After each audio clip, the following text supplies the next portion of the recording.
Alors la première chose fondamentale à savoir en coréen, c'est qu'il y a deux manières de compter, deux types de chiffres différents. Il y a les chiffres que l'on appelle sino-coréens, c'est-à-dire qui sont issus de la langue chinoise.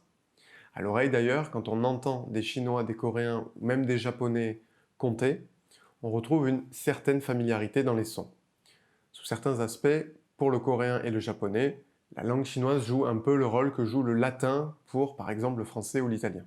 D'autre part, nous avons les chiffres coréens, c'est-à-dire 100% coréens, sans influence de la langue chinoise, et donc vraiment spécifiques aux Coréens. On va parler des spécificités de leurs usages très bientôt. Alors, voyons tout d'abord les chiffres sino-coréens. Alors, ça va être un bon bout de notre cours parce qu'on va voir comment compter jusqu'à très beaucoup. Je t'invite à répéter après moi. Le 1 se dit il. Le 2, i. Le 3, sam. Le 4, sa. Le 5, o. Le 6, yu. Le 7, chil.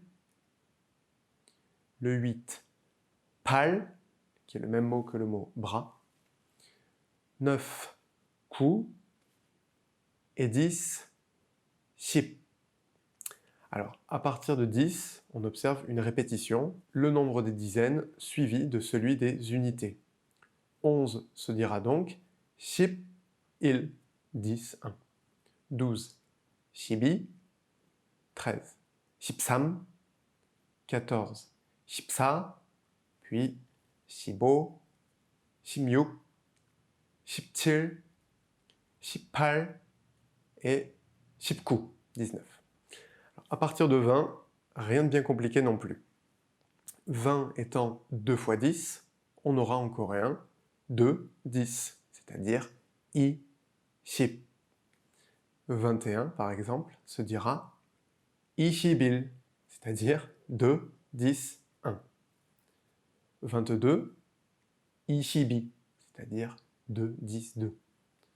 23, toujours pareil, ishipsam. 24, ishipsa, etc. Pour toutes les autres dizaines, c'est la même chose. 30 se dira donc de manière prévisible sam, ship, c'est-à-dire 3, 10.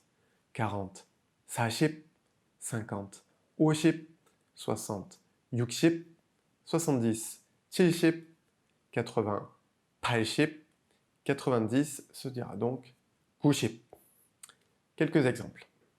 26 se dira donc 2, 10, 6, c'est-à-dire en fait 2 fois 10 plus 6. Donc, 26. 37, 3, 10, 7, c'est-à-dire 37.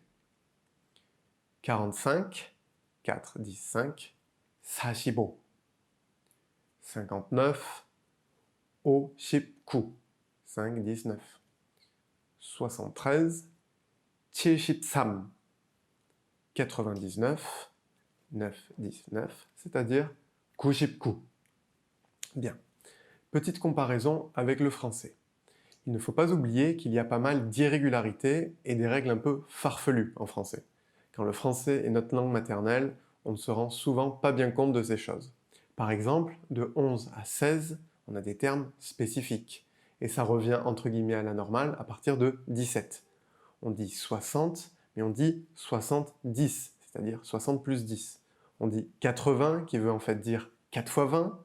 On dit 90, qui est 4 fois 20 plus 10. Bon, il faut prendre en compte les irrégularités de 11 à 16 avec 70 et 90. On rajoute un « et » avec le 1, 20 et 1, 30 et 1, mais pas avec 80, on dit simplement 81. Du coup, pareil pour 91, pas de « et » contrairement à 60 et 11. Bref, tout ça pour te dire que quand on peut, il faut apprécier la simplicité du coréen. On arrive maintenant aux centaines. Rien de bien effrayant non plus. 100 se dit 100.